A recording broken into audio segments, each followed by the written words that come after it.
On today's Locked On Thunder podcast, should the Oklahoma City Thunder chase for that top seed overall? How to consume March basketball in the NBA when everybody's telling you it doesn't matter? And what will happen with that 76ers pick?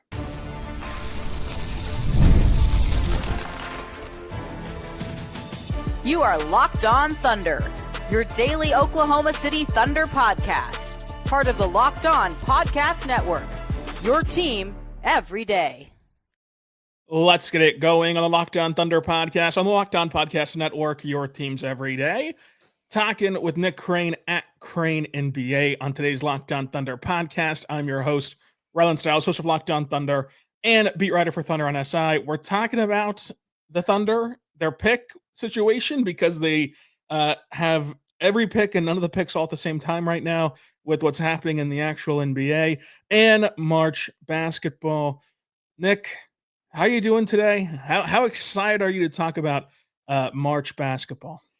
I'm excited to talk March NBA basketball, and I'm glad we're doing that, because if we were talking March college basketball, you'd not be a happy camper. Rock chalk, that's all I'm going to say. Let's get into it. The Hunter Dickinson era is over in Lawrence. That's a great thing. Today should be a celebration. It's like a celebration of life. You know, you're sad on one hand because the Jayhawks season is dead, but you're happy because you're celebrating it being over for Hunter Dickinson, who is the worst player I've ever seen play for the University of Kansas, which is, I admit on the front end, a very fortunate place to be in for my college basketball fandom, that Hunter Dickinson's the worst player that ever played for Kansas, and this is the worst season that Kansas has had in my life. But I'm just glad it's over, and hopefully they'll be saved by one of the best prospects in college basketball next year, who we all have plenty of summertime talking about with Mr. Peterson. But let's start first with the Thunder overall and their chase for the number one seed, because I found it interesting that when asked about his priorities for the rest of this season when it comes to hunting down the Cavs, as the Thunder already have clinched the division, they've pretty much clinched the number one overall seed. They're 12 and a half games up on the number one seed with 57 wins. And right now, they hold the number one record in the NBA, slightly edging out Cleveland. But Mark said that the priorities remain that you should, focus on freshness, on health, on confidence, and wherever that takes them, it takes them. They want to learn from every game. They want to be fresh. They want to be, healthy. And then if it lands with the number one pick in the NBA and the number one seed in the NBA, it lands there. If not, and you're just the number one seed in the West, as it's going to happen tonight with the Lakers getting dominated, I should say, then that's the way it is. Yeah. This is one of those conversations. It's like there's so many layers to it. And on one hand, you could say the pursuit of the number one overall seed does not have significance, because the odds of it becoming significant is fairly small, despite the Thunder and the Cavs both having dominant seasons. I think the reality is the percentage chance that they meet in the finals is actually quite small relative to the field matching up in the finals, or one of those two teams against a different team. So I think, like, my gut tells me it's not that important, and you should prioritize, like we've talked about on this podcast for a couple weeks now, health and rest, and like not at the expense of chemistry and important reps and exploring the roster. Like, given the low percentage chance it actually is going to matter, I would not make a concerted effort to push for it. That said, you and I could be podcasting in, the days leading up to the NBA Finals, and we could be sitting here saying, dang, we're headed to Cleveland in a couple days. Like, kind of weird that the Thunder are not hosting after hosting the entire first few rounds. So it's a double-edged sword. I think ultimately it's something that, if it comes down to it and there's 3 games left, maybe instead of throwing those 3 games, or not throwing, but like maybe instead of resting your guys those last 3 games, maybe you play them and just see. But I don't think we're going to see like Shea playing 40 minutes a game in the final week of the season in either case. Yeah, I think that I just wholeheartedly agree with Mark's breakdown of it. You have the division wrapped up, you have the 1 seed wrapped up, and from here on out, it's really the primary focus is being healthy, being fresh, being confident heading into the playoffs. And this team is so deep that they've tried on paper. They've rested all their guys. They've gotten the rest for players who need it. They've taken care of those players who need the rest, and they're 2-0 in games when they're doing that. So this team is so deep that um, you don't want to overextend Shea or J Dub or Lou or whoever to try to get the number one record in the NBA, because who knows what can happen. You can do both. You can get the rest and win games as they did to this point. And even so, like you mentioned, if you aren't the number one record in the NBA, it doesn't really matter. Like once the ball's in the air in the NBA finals, both teams are playing at their apex, and both teams are playing to a level where they don't care who's home, who's on the road, what's happening. I mean, some of the biggest final moments are whenever teams are on the road, because every game is just so individual and so important that if you're gonna win a title, you're gonna have to win on the road anyway. Uh, Totally. and it could just be rendered useless if the Cavs don't get there. And if the Thunder get the number one overall seed, it could be rendered useless for the Cavs if the Thunder don't get there. So there's just way more scenarios than not whenever you see that the 2-1 seeds in each conference, the Cavs and the Thunder, to get to the finals, they're going to have to go through a Boston, go through an LA, go through a Denver. Like, you worry about that in June, and then whatever happens, as long as you're taking care of the main priorities. And that's where the benefit of this Thunder's roster checks in for them. The depth that they have, the depth that they possess, allows them, I think, to do both, to be in strong contention for home court through the finals, but also get some rest for key guys and make sure you're putting yourself in the best possible situation.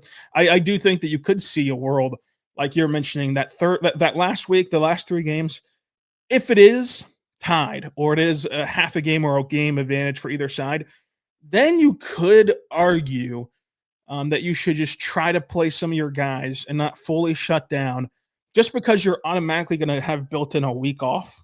Totally. Heading into the playoffs, because you're going to play that Sunday after the Friday play-in wraps up. So you're going to have a week off to rest.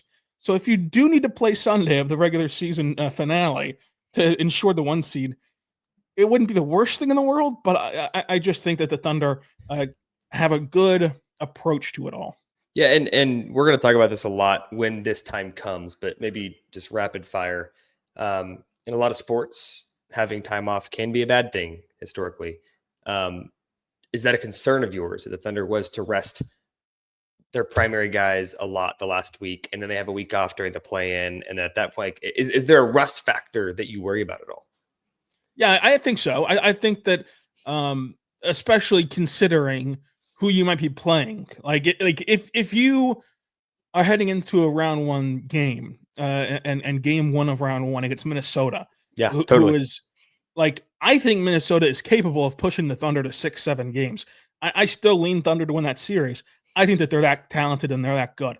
And for that to happen, Minnesota would play 2 games leading up to that Sunday, and they're rearing and they're ready to go. And if you haven't played in a week plus, I mean, that's hard to match that intensity and match that conditioning and match that just all encompassing momentum on a Sunday afternoon. I mean, on a Sunday night, whenever the game tips off, even though you're at home. And I don't think that this is the reason why, but it is interesting that the only game that was even remotely competitive between Oklahoma City and New Orleans was game 1, whenever New Orleans had a shot at the buzzer to win, and they lost, and they got swept from then on out, and they just really got railroaded from then on out. And so I think that you do worry about it a little bit, especially if you're going to have to be ready to go against a top team like Minnesota, who's only the 8th seed by the circumstances of the West, not because they're a bad team. Which makes the Thunder's historically humongous lead for the number 1 that much more impressive. Like, we're talking about a West that is so good and so deep, and yet the Thunder is just dominating in the standings. Yeah. I mean, they have the division, they have the West wrapped up on March 20th. Yeah. Like March 20th, it's all over. Whereas like a year ago, which was still an awesome season, it took the last day of the year. It took a Hail Mary for San Antonio to beat Denver. Like it took down to the very last seconds of the season to ensure all these things. And the Thunder have just lapped it before April even begins. But coming up, let's talk about March basketball. Everyone's telling you right now that March in the NBA doesn't matter. What can you take away from this time of year?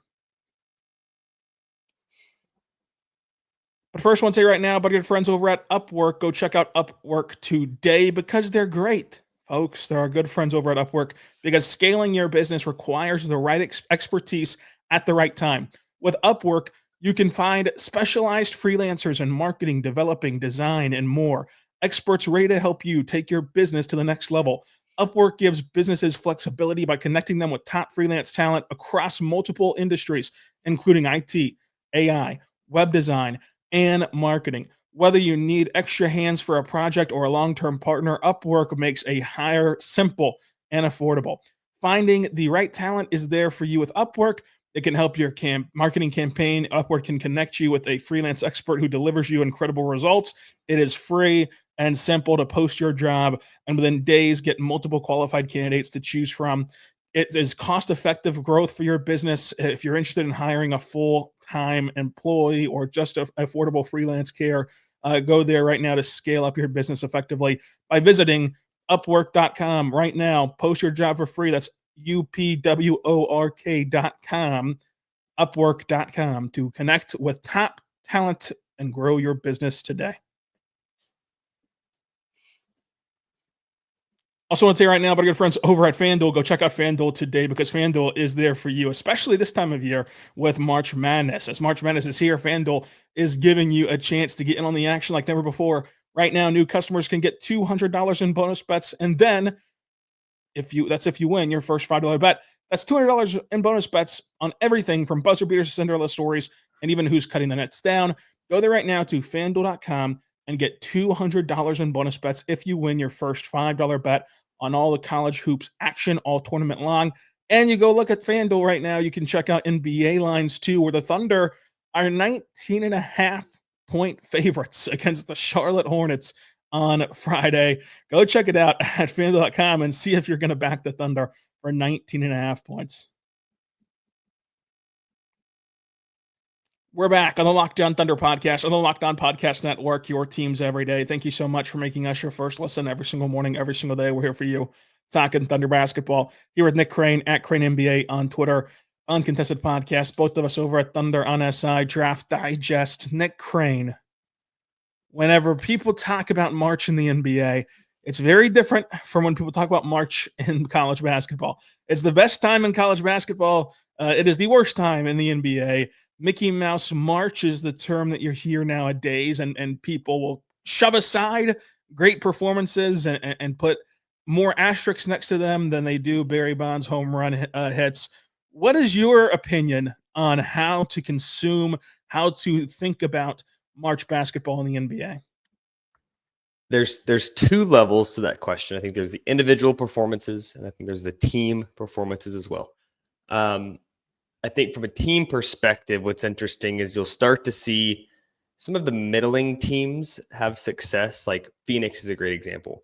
Have struggled all year. All of a sudden, they're winning some games. There just tends to be more teams, I'm not going to say tanking, but pulling levers, right? There are teams that are skeleton crew rosters and resting players, and the Dallas Mavericks against the Pacers, for example, like, whoa, they blew a lead. That's not surprising, actually. So that kind of happens at the team level. At the individual level, I think it's actually much more interesting to talk about. I think we've got an example here in Oklahoma City with Jalen Williams, Jay Will, with some of these triple doubles of late. We've got, Quentin Grimes, who's a guy for the 76ers that we just saw, who didn't play great against the Thunder, but had been playing great. I actually don't discount individual March performances, because while a lot of these major performances are circumstantial in the sense that, like, Grimes just has a green light and it's just like go, or Jay Will has the opportunity to be an offensive hub because a lot of guys are resting. I won't go all the way and say like Jay Will is mini Jokic. I also won't say Quentin Grimes is a 1A player that can average 30 a game. But I do think you have to take some stock in the fact that these players have the potential when needed to do some of these things. Like Quentin Grimes, even if he went to the worst team in the league next year, is not going to average 30 a game in November, December, January when most of the roster is full and playing. But I believe Quentin Grimes, despite him not doing so in Dallas, maybe that's, again, circumstantial, could be maybe a 6th man of the year, like a Jordan Clarkson type microwave scorer, because you're seeing the flashes in March. I think Jay Will, though it may not be in Oklahoma City, if he were a backup big that had the opportunity to run the second unit, kind of like Isaiah Hartenstein does when he's on the floor with the Thunder, like maybe on a different team, he could have a triple-double here and there, not during March when players are resting. So I buy the flashes and the potential. I don't buy that the performances in March are what the player will be ultimately. But I do think there's things to take from it. And I don't like that guys get discounted because it's Mickey Mouse March, because you're still doing it in the number 1 league in the world against NBA talent, no matter how many players are resting. Yeah, I think that there are stuff to take from it. I think that you have to be a more keen observer during this time. You can't be reliant on that production and that production alone. So like taking an example that it's easier for this audience to connect with Jay Will, because you know that Jay Will it's not Jokic. He's not going to have a triple-double every time that he has an opportunity to play and be a more featured part. It's been cool that it's happened twice. It's been cool that it's happened for him personally. But like that's just not. We've seen Jay Will have these opportunities before and not do this, including in this season, not just whenever he was a rookie. But what about those triple-double games were consistent in both of those games and are repeatable and sustainable for his game? And to me, you look at the no-dip threes, which we asked about him. I asked about them with Jay Will and Marks about his shooting, about his no-dip threes. Like that's something that he's been consistently doing all season long that he also did in this triple-double game, but is like the more important part of his game. I get it. More important than the career high in points and rebounds was like, hey, this guy's really worked on his no-dip threes. He's really shooting them at a high clip this season. And those are shots that in the playoffs are so valuable because you are then not giving defenses time to react and close out an already tight shooting window. And like that matters. His career high in points and rebounds on the surface doesn't matter because he's not going to, put up these numbers consistently in terms of like the Gotti like sticker shock of them. However, how did he get those points and rebounds? He was way more physical around the rim than he typically is, way more aggressive, playing the ball off the glass and ripping it down than he typically is. Way better going up through traffic at the rim on a putback over 2 guys. Like that stuff, those traits are something you can take away from this game more so than, hey, he had a triple-double. He's baby Jokic, whatever the joke of the day you want to make is. So I think that you have to take it all with a grain of salt, and you just have to sift through like how much of this success on any given night is repeatable, is something that you can actually bank on. And I think that for Jay Will, he's an excellent high post hub. Like he's a very, very good playmaker in the high post. You've seen him have a career high in rebounds for a guy who used to be your starting center and last year was your primary backup big. He's now playing this third string role and fluctuating his minutes because of injuries. But he's getting a career high and he's been way better at the rim. You've also seen him be more aggressive at the rim and he has 1.1 stocks per game now and he's walling up at the rim very well and playing things vertically. So those things that were a consistent through line from the not so flashy games to the flashy games, I think is the most important part.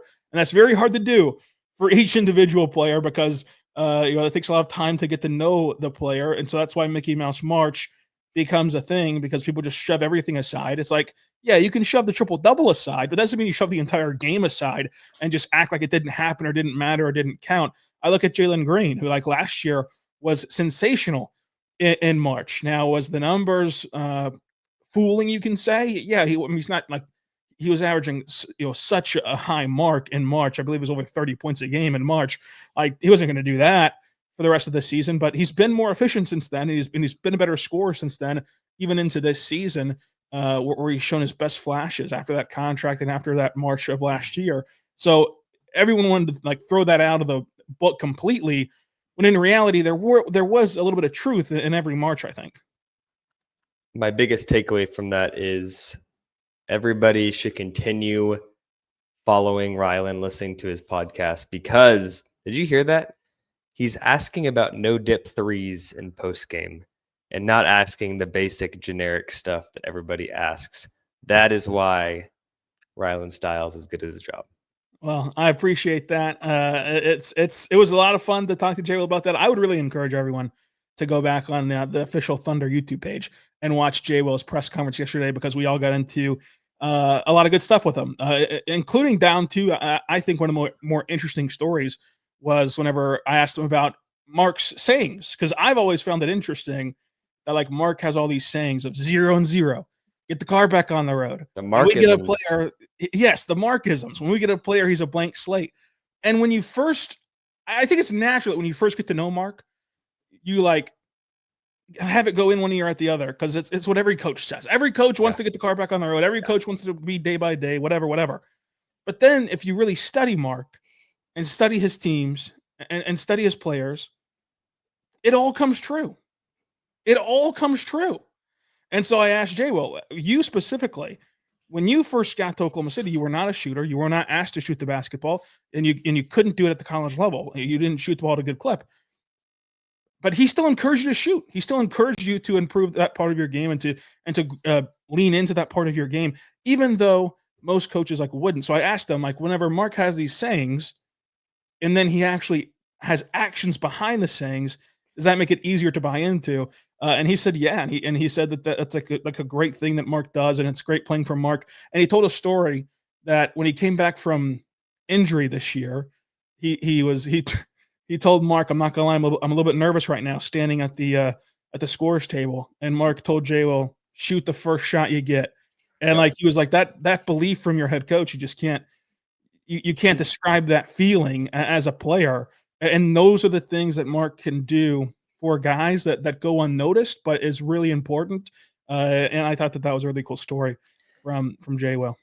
Mark is like, when it comes to leaders, there are leaders that say things that are like cliche or like, yeah, that's what every leader is going to say. But like Mark freaking lives it, dude. Like in our personal lives, everybody's got goals, ambitions. I'm going to eat healthy this month, or I'm going to wake up at 7 a.m. and drink a coffee and watch the news and get my day started earlier. I'm going to do this for my New Year's resolution. And like, it's so hard to fall off because you're so focused on the result. And if you don't see it right away, you stop doing it. Mark is obsessed with process, and process is like the only way you can ultimately achieve the result. And when Mark is saying all the Markisms, a lot of coaches say it, to your point, like every coach says this stuff. Mark freaking believes it. Like, and that's the difference with him when he says like stack days. The dude is stacking days, and he takes 0.1% improvement every day as a positive, because that we've seen it year over year since the rebuild. Like at this point, you can't discount or discredit the way he's developing the team. You just flat out can't. It's been really impressive. He's been a really impressive guy to get to know and cover, and just see how he thinks about things. Because it's honestly, it's very cheesy, but the way that he attacks his craft and his life is the way that everyone should attack theirs. With the way that Mark talks and thinks and approaches things. So it's been fun. But coming up, let's talk Sixers pick. The Thunder won Wednesday, but lost some pick positioning. We'll talk about if that really means anything coming up. But first, I want to say right now, my good friends over at 5 Hour Energy. Daylight savings has snuck up on us yet again, and I'm still feeling that loss of an hour of sleep. 5 Hour Energy has your back. The extra sunshine means more time for fun, but sometimes you need a little boost to power through the extra part of the day. Whether you're staying up late watching the NCAA tournament or sneezing in the round of golf at work where you need to really be vibrant, you just need to go ahead and get your 5-hour energy for your busy day. So make sure you check it out today as a refreshing pick-me-up that you need. So, listen, we're sitting here watching basketball on Friday. The Thunder play Friday night. Hoops starts at 11 a.m. Breakfast and hoops with March Madness. The Blue are at noon. It's a lot of basketball to fit into one day. And we're going to be watching it all the way through midnight. And then there's work to do. There's podcasts. There's articles to write. There's everything going on. That's when you need your 5-hour energy to give you a quick, refreshing pick-me-up exactly when you need it. Head over to 5hourenergy.com for over 15 flavors to choose from, including watermelon, blue raspberry, and peach mango. You can even build your own 12-pack or 24-pack and have it delivered right to your door. Right now, grab a 5-hour energy shot at your local grocery or convenience store. They're everywhere. Stock up today and stay energized. The NCAA tournament is here, and so is the bracket breakdown. Locked On Podcast Network and Amazon Fire TV channels are teaming up to deliver NCAA tournament coverage like never before. Watch studio shows featuring former players and Locked On's local experts as they guide you through every upset, buzzer beater, and bracket matchup. Stream it all for free on Amazon Fire TV channel. Search Bracket Breakdown to see it all for free. It's your team every day. We're back on Locked On Thunder podcast on the Locked On Podcast Network, your teams every day. Thank you so much for making us your first listen every single morning, every single day. We're here for you talking Thunder basketball. And today we're talking with Nick Crain at Crain NBA, and we're discussing the Thunder's draft positioning. So the Thunder have this Sixers pick, top 6 protected. So if it falls 1 through 6, Philadelphia keeps it. If it falls 7 through the end of the lottery, the Thunder keep it because the Sixers will not get out of the lottery this season. And then they also are owed that Clippers pick swap, and they're also owed the Heat lottery protected pick. Let's start with the Sixers. So let's start with the Sixers. Yes, the Sixers. As of right now, I don't really see a world in which they can get any better than the 5th worst record in the NBA. I could see them toppling the Nets somehow, but that's about it. And that leaves the odds for the Thunder to keep that Sixers pick and to get that Sixers pick to still be roughly a coin flip away from getting it. How big of a deal do you view this Philadelphia pick with the knowledge that next year, if it doesn't convey this year, next year it's a top 4 protected pick in the first round? So I think it's important to remember too, even if the pick today, Philadelphia is 6th in their verse standings. So if it's stuck there, the Thunder will not get it. But I think it's important to remember that in most years, there is a team in the 5 to 10 range that jumps into the top 4. That could be Philly, and they would not get the pick. But that could also be the team in 7th or 8th or 9th or 10th in the odds that jump up, which would push Philly back. So remember that just because Philly doesn't finish outside the top 6 does not mean the pick may not convey. As it relates to this pick and other picks, I think you'd agree, Rylan. The Thunder could have no picks in this draft, and they're still going to be one of the best teams in the NBA next year.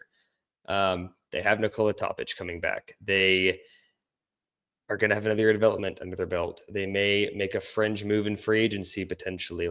There's a lot of things they could do to where a pick conveying this summer means nothing short term. Even if they got the 7th pick and drafted our guy Derek Queen, we both love, is he going to play a ton as a rookie? As good as he is, probably not. Even if he gets minutes, is he going to be a huge difference maker? Probably not. Do I think that pick could affect the team on the 5-year timeline? Sure. But like you said, most of these picks, if they don't convey this year, they have different conveyance clauses the following, which is another deep draft. So ultimately, my TLDR opinion on the Sixers pick, if they get it, great. It's a luxury. If they don't get it, doesn't change anything in the short term for contention. It may just slightly change their long-term outlook, but they could get it the following year and get a better prospect anyways. So not that important. Yeah, I'm with you on that. I'm actually more so focused on the Miami Heat pick, which the Thunder would get if it falls outside of the lottery, which can, only happen if the Heat make the playoffs. I don't think that the Heat are going to make the playoffs, and I think that that's a great thing for the Thunder because you want their pick next year, which is unprotected. I mean, completely unprotected. And the Heat, I don't see a path out of this. And maybe the Godfather Pat Riley can figure it out. And I love Pat Riley. I don't see a path to getting extremely better next season for Miami, to where that pick in that draft class could be really, really juicy. I think that pick in that draft class next year, even if the Heat just have a normally bad season, not even like some horrendous nightmare scenario, would still be of better value than a non-lottery pick in this draft. Agreed. And I probably not a hot take, but like an opinion I truly have. If that pick doesn't convey, meaning unprotected next season, I think that is a super juicy pick. Not that they're going to make a trade this summer. I don't think anything splashy, but like if the Philly pick conveys, like say it's 7 and Sam wants a guy at 4, there's a lot of teams that would take that unprotected Miami pick. And I think that's one that you might feel okay trading to move up a few slots. That would be very interesting. Nick, last question of the day. As we're watching March Madness and people get more excited about prospects, just curious to check in on the second round. At pick 45, do you see value on the board to be had at pick 45 with that Thunder pick from Atlanta? Lots and lots and lots and lots of value. This is a draft that there will be one and done rookies that declare that fall to the second. Like I truly think there will be guys at 45 that are very intriguing, that are more like project-y, that could be there. There's also a lot of upperclassmen that I think are awesome. A lot of international players that I think are awesome. So I am very much team, like, especially if the first rounders don't convey, keep that 45 because Thunder scouting department is phenomenal. We saw AJ Mitchell come in this season. He was in the 30s, but they moved up obviously pretty easily. There's a lot of talent in the second round, a lot of guys that you and I both be excited about to cover next season in Oklahoma City. 45 is a good pick. That's one that we're not going to talk about a lot probably until May or June, but it's a great place to be. It is, and it's a great place to be here whenever Nick Crain is here as well. Go check him out at Crain NBA on social media. Uncontested Podcast, Forbes, Thunder NSI, Draft Digest, Media Luminary, a year older, Nick Crain. Happy birthday week to Crainy, and we'll do it again next week. Until then, be good and be good to one another.